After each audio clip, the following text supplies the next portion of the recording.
on the other. An attack on one is the attack on other. یہ پاکستان اور سعودی عرب نے بات کیا تھا.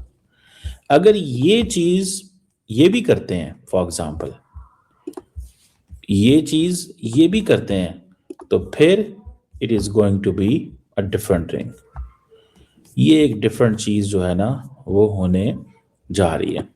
یو اے ای کی ڈیفنس ڈیل کے حوالے سے, جو کہ یو اے ای کے جو صدر ہیں شیخ زید بن نہیان بھارت پہنچے, اور بھارت پہنچنے کے ساتھ انہوں نے دبئی اسے مودی کے ساتھ بڑی جپھیاں اور پپیاں ڈالی, اور اس کے بعد انہوں نے خاص طور پر کچھ معاہدے سائن کیے. ان معاہدوں کے اندر ڈیفنس اسٹریٹجک ڈیل جو ہے وہ بھی فائل کی گئی, اور اس کے ساتھ خاص طور پہ جو نیوکلیئر ڈیل ہے وہ کی گئی, اور ساتھ میں جو پارٹنر آف ٹیکنالوجی ہے, ٹرانسفر آف ٹیکنالوجی ہے, اس کی بات کی گئی. اور سب سے اہم بات کہ 2023 کے اندر خاص طور پہ بھارت نے یو اے ای کے ساتھ ڈیل کی تھی, جس پہ انہوں نے فیصلہ کیا تھا کہ ہم اپنی تجارت کو $100 ارب کے اوپر لے کے جائیں گے, اور اب انہوں نے فیصلہ کیا ہے کہ 2030 تک ہم اپنی میوچل جو ٹریڈ ہے اس کو 200 ارب ڈالر تک لے کے جائیں گے.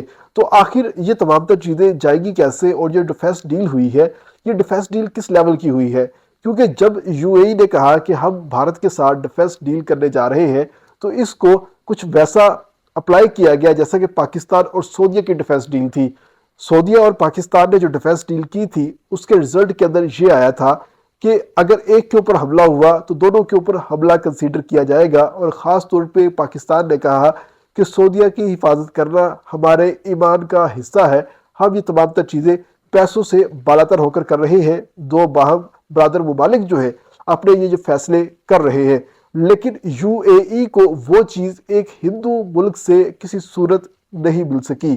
انہوں نے بڑے بڑے دعوے کیے ہیں, اور جو ان کے مخصوص جو سوشل میڈیا اکاؤنٹس ہیں ان کی طرف سے جو انفارمیشن آ رہی ہے اس کے مطابق کہ $8 بلین کی ڈیفنس ڈیل کی ہے یو اے ای نے بھارت کے ساتھ, اور یو اے ای اس وقت چاہتا ہے کہ بھارت ان کو جدید ترین طیارے دے, ایئر ڈیفنس سسٹم دے, اور اٹیکنگ میزائل سسٹم بھی اس کو فراہم کرے.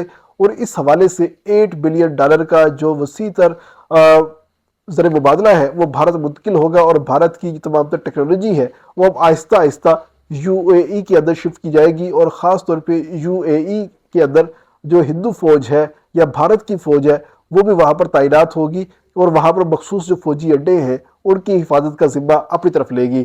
اور بالآخر ناظرین وہی ہوا جس کا ڈر تھا. پاکستان اور سعودی عرب کے مابین جو دفاعی معاہدہ ہوا ہے اس کو نیوٹرلائز کرنے کے لیے بھارت نے متحدہ عرب امارات کے ساتھ دفاعی معاہدہ کر لیا ہے. خطے میں اپنی اہمیت کو گھٹتا دیکھ کے بھارت نے متحدہ عرب امارات کو راضی کر لیا, اور اب متحدہ عرب امارات اس معاہدے کے بعد انڈیا کا اڈا بن گیا ہے, فوجی اڈا بن گیا ہے. اس حوالے پاکستان چونکہ اپنے سے 6 گنا بڑے دشمن کو ہرا چکا تھا سال 2025 مئی میں ایک محدود جنگ میں, جو انڈیا اس جنگ کو طویل کرنا چاہ رہا تھا, اور پاکستان نے کچھ ایسا کیا اللہ کی مدد سے اور اپنے قریبی دوستوں کی مدد سے. پاکستان نے تیاری برابر کر رکھی تھی اور دشمن کے 8 فائٹر جیٹ کو تباہ کیا, 7 سے 8. اس کے بعد جو پاکستان کا ایک مقام جو پاکستان کی آرمی اور فضائیہ کو ملا کہ آپ اپنے سے آپ دنیا میں 9 نمبر پہ آپ کی فضائیہ اور آرمی ہو, اور آپ 4 نمبر کی فضائیہ اور آرمی کو شکست دے دیں تو آپ اس کی جگہ کور کر لیتے ہو. باقی وہ دنیا میں اگر 4 نمبر پہ ہے تو فوجی ساز و سامان, چونکہ بڑا ملک ہے, 2400 فائٹر جیٹ ہیں, پاکستان کے پاس 1300 ہیں, اس طرح ٹینک اور دیگر ملا کے اگر آپ دیکھیں تو وہ 4 نمبر پہ بنتے ہیں, دنیا کا بڑا ملک ہے. اور اگر آپ کارکردگی پہ دیکھیں تو پھر 4 نمبر تو پاکستان نے ان سے چھین لیا ہے. اس کے بعد پاکستان ابھر کے سامنے آیا ہے, اور سعودی عرب کو اندازہ ہوا کہ اسلامی ممالک میں اگر کسی کے پاس ایٹمی طاقت ہے تو وہ پاکستان ہے, اور پاکستان ریلائبل بھی ہے, اس پہ آپ ریلائی کر سکتے ہیں. سعودی عرب تو اس پہ ٹرسٹ کر سکتا ہے, کیونکہ عوام میں بھی جذبہ ہے کہ حرمین شریفین کی حفاظت, اور سعودی عرب جو ہے وہ اسلام کا ایک قلعہ ہے. اس بنا پہ ہمارا یہ معاہدہ جو ہے وہ ہم نے کر لیا, اور اب ترکی کو بیچ میں شامل کر رہے ہیں, اور یہ ترکی اور پاکستان اور سعودی عرب کا خیر یہ تو اب چند دنوں میں سامنے آ جائے گا, بلکہ اب ہو سکتا ہے کہ